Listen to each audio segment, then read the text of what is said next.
আসসালামু আলাইকুম, this is Papiya Sarwar. Welcome to my YouTube channel. সবাই কেমন আছেন?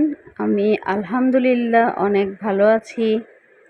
আর আমি এই ভিডিওর শুরুতেই বলছি, আমার ভিডিও যাদের ভালো লাগবে তারা পুরোটা ভিডিও দেখে লাইক, কমেন্ট, শেয়ার এবং সাবস্ক্রাইব করে দিবেন।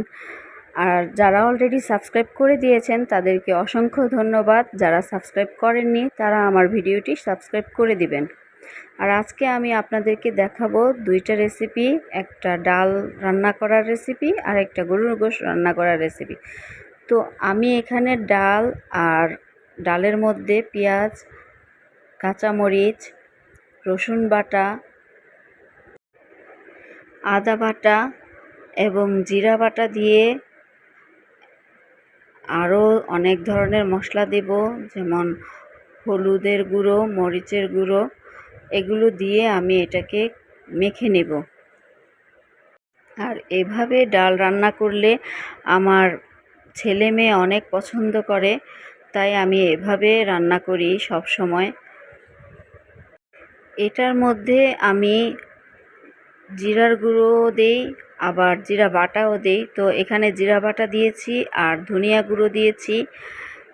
এই ডালটার মধ্যে আমি এলাচ, দারচিনি, তেজপাতা, লং সব কিছুই অ্যাড করি, মানে গরুর মাংসের মশলার মধ্যে যা যা অ্যাড করা হয় সব কিছুই অ্যাড করি।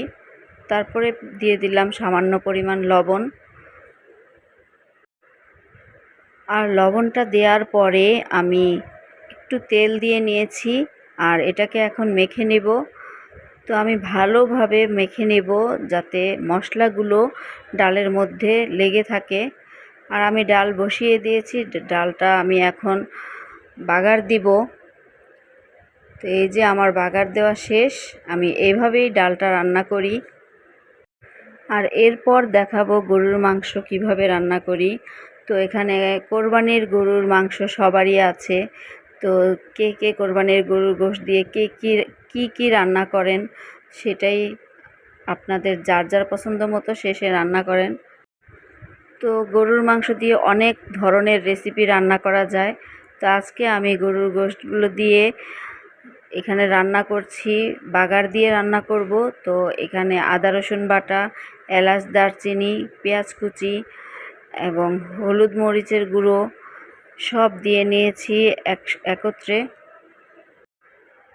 লবণ, তারপর মশলা, গরুর মশলা, মানে যত ধরনের মশলা আছে সবগুলো উপকরণ একসাথে দিয়ে মাখিয়ে নিব।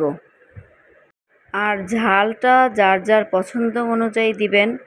কেউ বেশি ঝাল খেতে চায়, কেউ কম ঝাল খেতে চায়। আর আমার এখানে সবাই বলেছে যে, আমার বাসার সবাই বলেছে যে ঝালটা একটু বেশি খাবে, তাই আজকে আমি মরিচের পরিমাণটা একটু বেশি বাড়িয়ে দিয়েছি। আর এখানে তেজপাতা দিয়ে নিয়েছি 2-3 টুকরো। আমি সুন্দর করে এগুলোকে মাখিয়ে ম্যারিনেট করে নেব। তো অনেকক্ষণ ভালো করে মাখিয়ে ম্যারিনেট করে 20 মিনিটের জন্য রেখে দিয়ে তারপর আমি চুলায় বসিয়ে দিব। আর আমি অলরেডি চুলায় বসিয়ে দিয়েছি। মাংসটা হয়ে আসলে আমি এটাকে বাগার দিব রসুন, পেঁয়াজ কুচি এবং শুকনা মরিচ দিয়ে। তো এভাবে রান্না করে আপনারা দেখবেন বাসায় খেয়ে কেমন লাগে। আসলে আমার এই রান্নাটা যদি আপনারা বাসায় করে খেয়ে দেখেন অনেক মজা পাবেন। আর এটার টেস্টটা অনেক মজার, যে খাবে সেই বুঝবে এইটার টেস্টটা কেমন। সবাই এভাবে তৈরি করে খাবেন, দেখবেন যে কত মজা লাগে। তো আমার এই রেসিপিটা যাদের ভালো লাগবে তারা সাবস্ক্রাইব করে দিবেন আর আমার পাশে থাকবেন। আসসালামু আলাইকুম, আল্লাহ হাফেজ।